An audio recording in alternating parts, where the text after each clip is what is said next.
आप लोग तो समझ ही गए होंगे कि हम किसका बात कर रहे हैं। जी हाँ, ट्रेंडिंग स्टार खेसारी लाल यादव, जो भोजपुरी के एक से बढ़कर एक सुपरहिट सॉन्ग गा चुके हैं।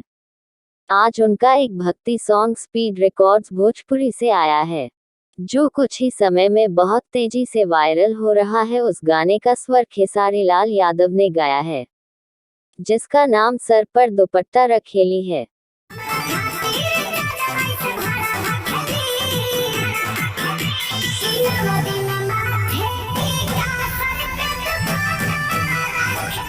अगर आप इसी प्रकार के वीडियो देखना चाहते हैं तो लाल बटन दबाकर चैनल को सब्सक्राइब करें और बेल आइकन को प्रेस करें, ताकि हमारे आने वाले सभी नए वीडियो का अपडेट आपको मिल सके। धन्यवाद।